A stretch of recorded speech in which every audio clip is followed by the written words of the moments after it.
Well, তো এই মুহূর্তে দাঁড়িয়ে কিন্তু চোট সমস্যা কিন্তু ইস্ট বেঙ্গল শিবির কিন্তু ছাড়ছে না। মৃগুয়েল ফিগুয়েরা কিন্তু অলরেডি চোটের কবলে পড়েছে। লাস্ট 48 ঘন্টা কিন্তু টিমের সাথে কিন্তু প্র্যাকটিস করেনি। সাউল ক্রেসপো জামশেদপুর ম্যাচে অ্যাভেলেবেল থাকবে কিনা সেটাও কিন্তু ডাউটফুল। হোপফুলি 95% এটাই মানা যাচ্ছে যে কোথাও সাউল ক্রেসপো কিন্তু ম্যাচটা মিস করতে চলেছে। তো এই জিনিসগুলো নিয়েই কথা বলবো। তারপরে এরা যদি না খেলে তাহলে কোচ অস্কার বুজন তার বেস্ট প্রবেবল প্লেইং 11 কি নিয়ে আসতে পারে, সেই প্লেইং 11 নিয়ে কিন্তু কথা বলবো। আর লাস্ট যেটা নিয়ে কথা বলবো সেটা হচ্ছে দুটো টিমের গেম প্ল্যান অ্যান্ড মাইন্ডসেট নিয়ে, যেটা কিন্তু খুব ইম্পর্টেন্ট এই ম্যাচটার জন্য। তো চলো শুরু করি ভিডিওটা। তো hello guys, welcome to football matrix. তোমাদের সবাইকে স্বাগত প্রি ম্যাচ টকের একটা নতুন এপিসোডে। আমি কিন্তু এরকম ইন্ডিয়ান ফুটবলের বিভিন্ন রকম update, team review, player review, stats review, এরকম বিভিন্ন রকম টেকনিক্যাল এবং অ্যানালিটিক্যাল ওয়ালা ভিডিও কিন্তু আমি বানিয়ে থাকি। তোমরা যদি এরকম টাইপের কন্টেন্ট পছন্দ করে থাকো তাহলে কিন্তু প্লিজ চ্যানেলটাকে একটুখানি সাবস্ক্রাইব করে দিও আর ভিডিওটা শুরু থেকে শেষ অবধি দেখতে থাকো। যদি পছন্দ হয়ে থাকে তাহলে প্লিজ একটুখানি লাইক করে দিও। লাইক করলে কি আমি একটু মোটিভেট হই তোমাদের জন্য আরো ভালো ভালো কন্টেন্ট রেগুলার নিয়ে আসার জন্য। তাহলে চলো ডিসকাশনটা শুরু করা যাক। প্রথমে যে জিনিসটা নিয়ে কথা বলবো সেটা কিন্তু হচ্ছে দুটো টিমের মাইন্ডসেট। গেম প্ল্যানটাই পরে আলোচনা করছি। মাইন্ডসেটটা সবার আগে জানাটা দরকার। তার কারণ ইস্টবেঙ্গল থেকে লাস্ট সিজনে 3টে প্লেয়ার যে বেরিয়ে গেছিল, মাংজুথান পুইয়া, রাফায়েল মেসিবাউলি এবং মাধি তালাল, এরা কিন্তু এই মুহূর্তে জামশেদপুর শিবিরে, ইভেন জামশেদপুরের হয়ে অলরেডি ম্যাচ খেলেও নিয়েছে। তারা কিন্তু ইস্টবেঙ্গলের এগেনস্টে নামছে আগামীকাল ম্যাচে। তাহলে এই জায়গাটাতে কি হবে? আচ্ছা, এই মার্কস জোঠান পুইয়া আর মেসি বাউলির কথা আমি সাইডে রাখলাম। বিশেষ করে কিন্তু মাধি তালাল, যে কিন্তু মোটামুটি ইস্ট বেঙ্গলের এই ডিফেন্সকে কিন্তু একার হাতে ভেঙে দেওয়ার মতন ক্ষমতা কিন্তু রাখে। ইয়েস ইয়েস, আমি একদম ঠিক কথাই বলছি। মাধি তালাল যেরকম লেভেলের প্লেয়ার, আমি জানি না কার কতটা মনে আছে, দুটো সিজন আগে পাঞ্জাবের হয়ে যখন ও ইন্ডিয়ান সুপার লিগে ডেবিউ করেছিল, মাধি তালাল কিন্তু একা হাতে ইস্ট বেঙ্গল ডিফেন্স ভেঙে কিন্তু পাঞ্জাবকে 4-1 গোলে কিন্তু ম্যাচটা জিতিয়েছিল। হ্যাঁ, তখন অনেকে বলবে যে তখন ইস্ট বেঙ্গল টিম আর এখন ইস্ট বেঙ্গল টিমের মধ্যে কিন্তু আকাশ পাতাল তফাৎ, কিন্তু প্লেয়ারটা কিন্তু সেম। প্লেয়ারটার পায়ে কিন্তু সেরকম স্কিল রয়েছে, যথেষ্ট স্কিলফুল বলার প্লেয়ার। ওইটা দেখার পরেই কিন্তু ইস্ট বেঙ্গল কিন্তু মাধি তালালকে সাইন করিয়েছিল। ইস্ট বেঙ্গল কিন্তু তার এসিএল ইনজুরির পর যে সে আস্তে আস্তে রিভাইভ করছিল, তারপরে কিন্তু আর মাধি তালালকে নিয়ে কোনো রকম রিস্ক নেয়নি। বিশেষ করে অস্কার বুজর, সে কিন্তু চেয়েছিল কোথাও তার পছন্দের প্লেয়ার মিগুয়েল ফিগুয়েরা কিন্তু যাতে ইস্ট বেঙ্গল জয়েন করে। তো সেটাই হয়েছে। মাধি তালাল থাকতে চাওয়ার পরেও কিন্তু ইস্ট বেঙ্গল কিন্তু তাকে নিয়ে আর রিস্ক নেয়নি, তো ছেড়ে দেয় রীতিমতন। তো তারপরে কিন্তু সে জামশেদপুর জয়েন করে। তাহলে এই ম্যাচটা, পার্টিকুলার এই ম্যাচটা সে কিভাবে অ্যাপ্রোচ করবে? অবশ্যই এই জায়গাটা তো একটা খুব তো রয়েছে যে কোথাও নিজের প্রাক্তন ক্লাব, যেই ক্লাব কিনা থাকে তার উপর ভরসা দেখায়নি। একটা কন্ট্রাক্ট থাকার পরেও কিন্তু সেই কন্ট্রাক্ট বিচ্ছিন্ন করে কিন্তু মাধি তালালকে ছেড়ে দিতে হয়েছিল। তাহলে সেই প্লেয়ারটার কাছে সেই টিমের এগেনস্টে অ্যাপ্রোচটা কি হতে পারে, এটা মোটামুটি আমরা সবাই জানি। কারণ ইস্ট বেঙ্গল থেকে যেই যেই প্লেয়াররা বেরিয়েছে না কেন রিসেন্ট পাস্টে, সেটা আমাদের ড্যানিয়াল চুকু হতে পারে, সেটা আমাদের হাভিয়াস সিভিরিও টোরো হতে পারে, যেই বেরিয়েছে না কেন ইস্ট বেঙ্গল থেকে, ইস্ট বেঙ্গলের এগেনস্টে কিন্তু যথেষ্ট ঘাতক প্রমাণ হয়েছে। মাধি তালালও কি তাহলে আগামীকালের ম্যাচে কি এরকমই একটা ম্যাজিক করতে চলেছে?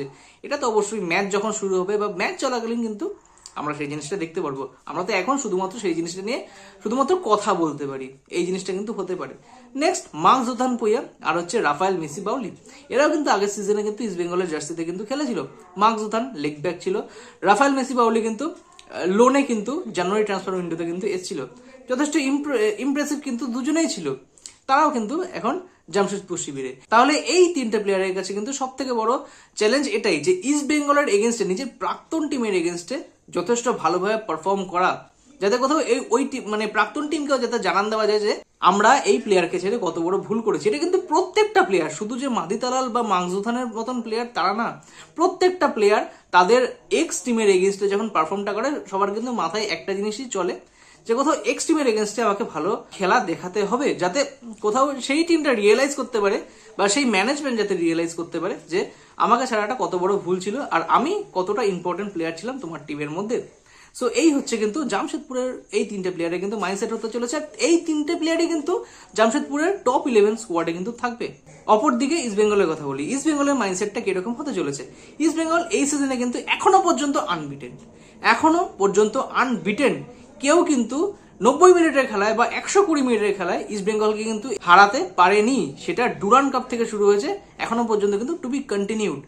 এখনো পর্যন্ত কিন্তু কোনো টিম হারাতে পারেনি। হ্যাঁ, পেনাল্টি শুটার বা ট্রাইব্রেকার সেটা কিন্তু সম্পূর্ণ গেমের আলাদা পার্ট, ওটা কিন্তু তোমার গেমের মধ্যে পড়ে না। আমি কিন্তু বারবার বলছি 90 মিনিট বা 120 মিনিটের খেলার মধ্যে কিন্তু ইস্ট বেঙ্গলকে এই সিজনে নাটা সিঙ্গেল টিম এখনো পর্যন্ত কিন্তু হারাতে পারেনি।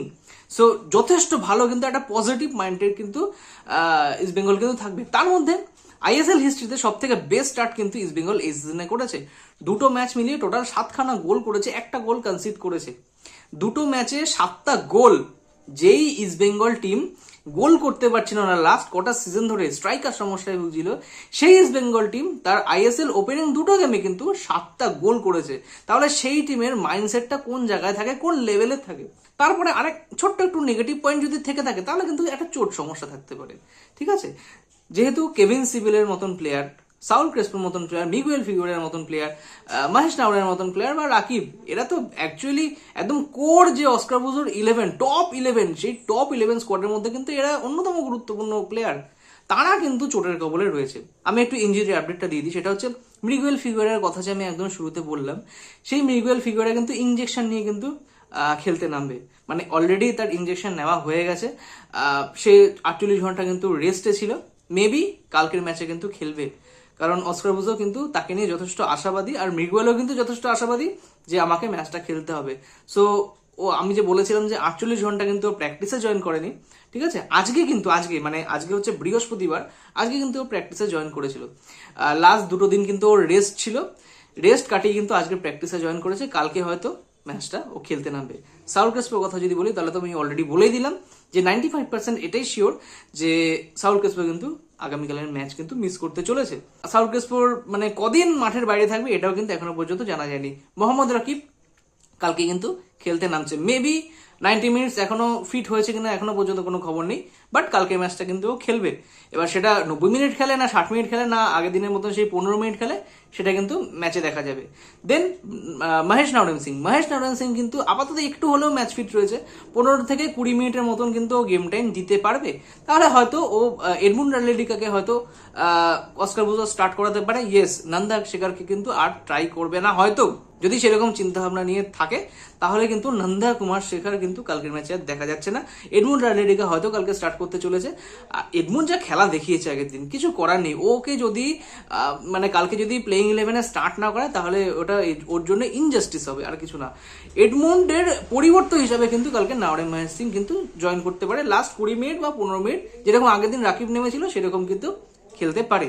সো এই হচ্ছে কিন্তু ব্যাপার। আর কেভিন সিভিলে এই ফেব্রুয়ারি মাসের শেষের দিকে কিন্তু চলে আসবে, শেষ তো অলরেডি হয়ে গেছে, বা মার্চের শুরুর দিকে কিন্তু চলে আসবে। এখানে যা ডক্টর রয়েছে, ফিজিও রয়েছে, তাদের পুরো চেক আপের মধ্যে থাকবে। চেক আপের মধ্যে থাকার পর পুরো ডিসাইড হবে যে ও কদিনের জন্য মাঠের বাইরে থাকতে চলেছে। মোস্ট প্রবাবলি মার্চ মাসে যে কটা ম্যাচ রয়েছে ইস্ট বেঙ্গলে সেই কটা ম্যাচও কিন্তু ও মিস করতে চলেছে। তো এটা কিন্তু বিশাল বড় একটা সেটব্যাক, যদি এখনো পর্যন্ত কোনো রকম কিন্তু সেরকম ভাবে কিন্তু ডিফেন্সিভ ল্যাক এখনো পর্যন্ত কিন্তু দেখা যায়নি। হ্যাঁ, আগের ম্যাচে দেখা গেছে, কিন্তু সেই জিনিসগুলো যত তাড়াতাড়ি ওভারকাম করতে পারে ততই কিন্তু ইস্ট বেঙ্গলের জন্য ভালো। নেক্সট প্রবেবল প্লেইং 11 কি হতে চলেছে? দেখো, প্রবেবল প্লেইং 11 নিয়ে কোনো রকম চেঞ্জেস কিন্তু হবে না। একটা চেঞ্জেস হবে, সেটা হচ্ছে মোহাম্মদ রাকিবের হয়তো ইনক্লুশন হতে পারে। কালকে ফার্স্ট 11-এ মোহাম্মদ রাকিব ঢুকতে পারে। তো গোলকিপার সেকশনে নানাদার দেন প্রাপসু খান গিল, দুটো সেন্টার ব্যাক লালচুন্দুঙ্গা এবং আনোয়ার আলী, ডান দিক দিয়ে আমাদের মোহাম্মদ রাকিব, বাঁ দিক থেকে জয় গুপ্তা, এই চারটে ডিফেন্সিভ প্লেয়ার। আর যদি কালকে সাউল ক্রেসপো না খেলাচ্ছেন সব থেকে বেশি, তার জায়গায় মোস্ট প্রবাবলি জিকসন সিংই শুরু করতে চলেছে। তার সাথে কিন্তু শুরু করতে চলেছে বসিম রাশিদ। আর সামনের দিকে আফ্রন্টে অ্যাটাকিং মিডিও জোনে কিন্তু ব্রিগুয়েল ফিগুয়েরা কিন্তু ইউজ হতে চলেছে। বাদিক থেকে বিপিন সিং, ডান দিক থেকে এডমুন্ড রালেডিকা, আর স্ট্রাইকার পজিশনে কিন্তু ইউসুফ এজেজারি। আর একটা জিনিস বলে রাখি, সেটা হচ্ছে কিন্তু অ্যান্টনিও সোজবার্গ, ইস্ট বেঙ্গলের নতুন সাইনিং করা বিদেশি সেন্টার ফরওয়ার্ড, সে কিন্তু কালকে হয়তো সাবস্টিটিউশনে আমরা দেখতে পারি, বা ইউসুফ সাবস্টিটিউট হয়ে ও হয়তো 15 থেকে 20 মিনিট বা 25 মিনিট হয়তো ও সুযোগ পেতে পারে। অ্যান্টন সোজবার্গের মাথায় কিন্তু সব থেকে বড় কিন্তু চাপ কিন্তু থাকবে এই সিজনে, বিশেষ করে খুবই কম ম্যাচ কিন্তু ও পাচ্ছে। অলরেডি দুটো ম্যাচ চলে গেছে আর 11টা ম্যাচ পড়ে রয়েছে। ও যদি কালকে ম্যাচ স্কোয়াডে থাকে তাহলে ওর জন্য কিন্তু 11টা ম্যাচ কিন্তু পড়ে থাকবে। এই 11টা ম্যাচের মধ্যে নিজের জাতটাকে চেনানো, বা আমরা কিন্তু এটা অলরেডি এখনো জানি যে ফার্স্ট চয়েস সেন্টার ফরওয়ার্ড কিন্তু ইউসুফ এজেজারি, তাহলে ও অটোমেটিক্যালি কিন্তু সাবস্টিটিউট বা সুপারস্টার হিসেবে কিন্তু ইউজ করতে চলেছে অস্কার বুজন যখন টিমের দরকার পড়বে তখন কিন্তু ও টিমের মধ্যে ইনক্লুড হবে। তো সেই পজিশনে দাঁড়িয়ে নিজেকে প্রুফ করা, তা আবার 11টা ম্যাচের মধ্যে, ম্যাচ সংখ্যা যেহেতু কমে পারে 11টা ম্যাচের মধ্যে, ইটস ওয়ে টু ডিফিকাল্ট। তাও দেখা যাক কিভাবে ও নিজেকে প্রুফ করে। আর যদি ওর গোলে ইস্ট বেঙ্গল সত্যি বেনিফিশিয়াল হয়, বা এরকম ম্যাচ হয়তো এরকম আসছে যে কোথাও ইস্ট বেঙ্গল ফেসে যাচ্ছে, ফাঁসা ম্যাচ ওকে দিয়ে হয়তো বার করাতে চাইছে কোচ, ও যদি বার করে নিতে পারে, এর থেকে ভালো কিছু আর ইস্ট বেঙ্গলের জন্য হতে পারে না। তো এই হচ্ছে বিষয়। গেম প্ল্যানের কথা এবার লাস্ট যেটা আমি বলবো সেটা হচ্ছে দুটো টিমের গেম প্ল্যান। আমরা জামশেদপুরের ক্ষেত্রে দেখেছি যে জামশেদপুরের আমি ফার্স্টে কথা বলি, ও কোচ ওয়েন কোয়েল আলাদা রকমের কিন্তু কোচ, মানে আলাদা মাইন্ডসেটের কিন্তু কোচ, কিন্তু ওর একটা ট্রিপিক্যাল যে একটা গেম প্ল্যান রয়েছে যেটা কিন্তু আমার খুব বাজে লাগে, মানে সত্যি আমার একদমই পছন্দ হয় না জিনিসটা, সেটা হচ্ছে পাক দা বাস করা। মোস্ট প্রবাবলি কালকের ম্যাচে ইস্ট বেঙ্গলের বিরুদ্ধে কিন্তু এই গেম প্ল্যানটাই কিন্তু হতে চলেছে। তার কারণ জামশেদপুর এফসির যে ফরওয়ার্ড লাইনটা রয়েছে, ফরওয়ার্ড লাইনে কিন্তু সেরকম কিছুই নেই। সত্যি কথা বলতে হ্যাঁ, দুটো ইন্ডিয়ান প্লেয়ার ভালো রয়েছে, ওদের দুটো উইঙ্গার ভালো রয়েছে, কিন্তু সেই পরিমাণে কিন্তু ধার বা ডেপথ কিন্তু নেই যে কোথাও গোল করবে, যেটা ইস্ট বেঙ্গলে এই মুহূর্তে রয়েছে, সেটা কিন্তু জামশেদপুরে কিন্তু নেই। মাঝমাঠ ভালো, অ্যাটাকিং মিডিও জোনটা কিন্তু ভালো, যেখানে মাদি তালাল কিন্তু অপারেট করে, যথেষ্ট কিন্তু পেনিট্রেট করবে কিন্তু কালকে ডিফেন্সিভ মিডিও জোনে, বা কালকে আমাদের ডি বক্সের বাইরে বা ডি বক্সের ভিতরে কিন্তু যথেষ্ট কিন্তু পেনিট্রেট করবে, যদি মাদি তালালকে না আটকানো যায়। তো তাহলে মাদি তালাল ওই জায়গাটা দিয়ে অপারেট করবে। দুটো উইঙ্গার কিন্তু ভালো, যথেষ্ট স্পিড রয়েছে কিন্তু কোয়ালিটি নেই। আইডিপি স্পিড রয়েছে, যথেষ্ট ভালো স্পিড রয়েছে, কিন্তু সেরকম লেভেলের কিন্তু কোয়ালিটি সেই উইঙ্গারদের মধ্যে নেই।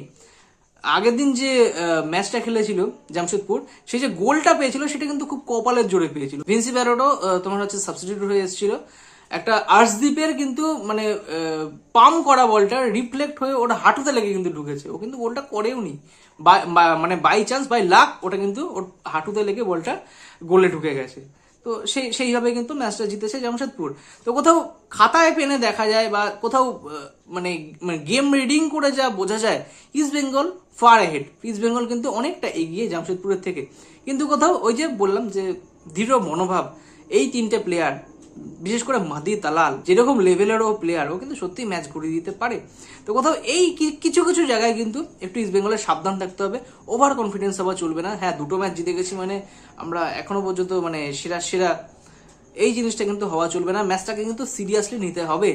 আগের ম্যাচে যেই ভুলগুলো হয়েছিল সেই ভুল যেন এই ম্যাচে রিপিট না হয়। যদি রিপিট হয় তাহলে কিন্তু দুটো উইং দিয়ে যেই রকম ভাবে কিন্তু পেনিট্রেট করার চেষ্টা করবে দুটো উইঙ্গার, ভাবার বাইরে, সত্যিই ভাবার বাইরে।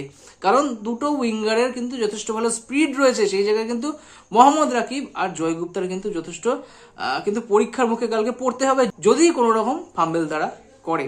সেই জায়গাটা কিন্তু ইস্ট বেঙ্গলের ডিফেন্সে কিন্তু যথেষ্ট পরিমাণে চাপ পড়বে, বিশেষ করে দুটো সেন্টার ব্যাকের উপর। মাঝমাঠ নিয়ে তো আর কিছু বলারই নেই, কারণ মাঝমাঠ যথেষ্ট কিন্তু ইস্ট বেঙ্গলের এই মুহূর্তে ভালো। হ্যাঁ, একটা সমস্যা যেটা আমি আগের ম্যাচেও লক্ষ্য করেছি, জানি না নেক্সট ম্যাচে এই জিনিসটা হবে কিনা, সেটা হচ্ছে মোহাম্মদ রশিদ কিন্তু কোথাও একা ফিল করছে, যেহেতু সাউল ক্রেসপো তার পাশে নেই, তার পার্টনার হিসাবে নেই।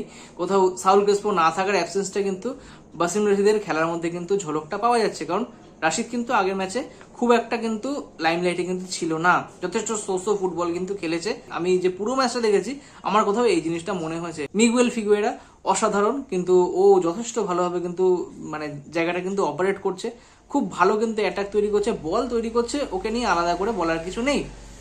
দুটো আমাদের যে উইঙ্গার রয়েছে, নন্দকুমার শেখারকে আমি যদি ছেড়ে দিই, এডমুন্ড আটলেটিকা অসাধারণ কিন্তু খেলেছে। আগের ম্যাচে কিন্তু প্রমাণ করে দিয়েছে যে কোথাও আমি ডিজার্ভ করি, আমি ফার্স্ট 11 কিন্তু ডিজার্ভ করি। এডমিন হয়তো কালকেই স্টার্ট করবে। আর আমাদের নানাদের দেন আমাদের স্ট্রাইকার ইউসুফ এজাজারি, দুটো ম্যাচে টোটাল 4টে গোল হয়ে গেছে, মনোবল একদম তুঙ্গে। ও মানে হাফ চান্সটাকেও কিন্তু ফুল চান্সে কনভার্ট করে দেয়, এরকম ক্ষমতা কিন্তু রাখে। তো কোথাও দেখা যাক কালকের ম্যাচটা কিভাবে জামশেদপুর অ্যাপ্রোচ করে, তার সাথে সাথে ইস্ট বেঙ্গল কিভাবে অ্যাপ্রোচ করে। ইস্ট বেঙ্গল কিন্তু তার অল অ্যাটাক যাবে, মানে যেহেতু চ্যাম্পিয়নশিপের দৌড়ে কিন্তু ইস্ট বেঙ্গল থাকবে, সেই হিসাবে কিন্তু অল অ্যাটাক যাবে। যেই রকম অ্যাটাক আগের ম্যাচে করেছিল সেই অ্যাটাকে কিন্তু জামশেদপুরের এগেনস্টেও কিন্তু করবে। জামশেদপুর কিন্তু মোস্ট প্রবাবলি ওই পাক দা বাস সিস্টেম কিন্তু কালকে করতে চলেছে, কোথাও একদম ডিফেন্সিভলি নেমে আসা, ইস্ট বেঙ্গলকে পুরোভাবে আটকে দেওয়া, এই জায়গাটা কিন্তু খুব ভালোভাবে করতে হবে। আর একটা ভাইটাল রোল যেটা আমি বলতে চাই সেটা হচ্ছে কিন্তু জামশেদপুর এফসি ডিফেন্সিভ মিডিও জোনে কিন্তু প্রণয় হালদারের মতন প্লেয়ার রয়েছে, যেই প্লেয়ার এতটা ডিস্ট্রাকটিভ ফুটবল খেলে যে কোনো সময় কিন্তু মানে কোনো প্লেয়ারকে চোটের কবলে ফেলে দিতে পারে, গেম কিন্তু নষ্ট করে দিতে পারে, সেই জায়গাটা কিন্তু অপারেট করে মিগুয়েল ফিগর। আমার ভয় এই জায়গাটাতেই, যে কোথাও এমন ও ডিস্ট্রাকটিভ ফুটবল খেলে, মানে এত পরিমাণে রাফ ফুটবল খেলে, আমার সত্যি প্লেয়ারটাকে একদম পছন্দ হয় না। প্রণয় হালদারকে একদমই পছন্দ হয় না। এরকম টাইপের প্লেয়ার, এরকম টাইপের ফুটবলার যার পায়ে কোনো স্কিল নেই, শুধুমাত্র খেলাটাকে ভঙ্গ করতে জানে, শুধুমাত্র যে অপোনেন্টের খেলা ভঙ্গ করে সেটা না, নিজের টিমের খেলাও মাঝে মাঝে কিন্তু ভঙ্গ করে দেয়। সো জানি না কি হবে, দেখা যাক। আশা করি ইস্ট বেঙ্গলের কালকের ম্যাচটা যথেষ্ট ভালো যাবে। জয়ের কিন্তু হ্যাট্রিক দিয়ে ইস্ট বেঙ্গল কিন্তু তাদের আইএসএলটা কিন্তু কন্টিনিউ করতে চাইবে। সো দেখা যাক কি হয়, কতটা ভালোভাবে কালকে ইস্ট বেঙ্গল নিজেকে আবারও প্রুভ করতে পারে। সো দেখা যাক কালকের ম্যাচে কি হয়। ম্যাচে যেটাই হবে না কেন, আমি কিন্তু পোস্ট ম্যাচ স্টকের ভিডিও কালকে কিন্তু অলরেডি বানাবো। সেই পোস্ট ম্যাচ স্টকের ভিডিওতে কিন্তু সবকিছু নিয়ে কিন্তু ডিটেলস ওয়াইজ কিন্তু বিশ্লেষণ করবো অবশ্যই ম্যাচের পরে। তো ব্যাস, ভিডিওটা এখানেই শেষ করছি। তোমাদের কি মতামত তোমরা একটুখানি প্লিজ কমেন্ট সেকশনে জানিও। ভিডিওটা কেমন লাগলো একটুখানি কমেন্ট সেকশনে অবশ্যই জানাতে ভুলো না। ভিডিওটা যদি এতটা দেখে থাকো তাহলে প্লিজ একটুখানি লাইক করে দিও। চ্যানেলে প্রথমবার এসে থাকলে চ্যানেলটাকে কিন্তু একটুখানি সাবস্ক্রাইব করে দিও। তো ততক্ষণের জন্য শুভরাত্রি, দেখা হবে পরের নতুন ভিডিওতে। Till then, tata.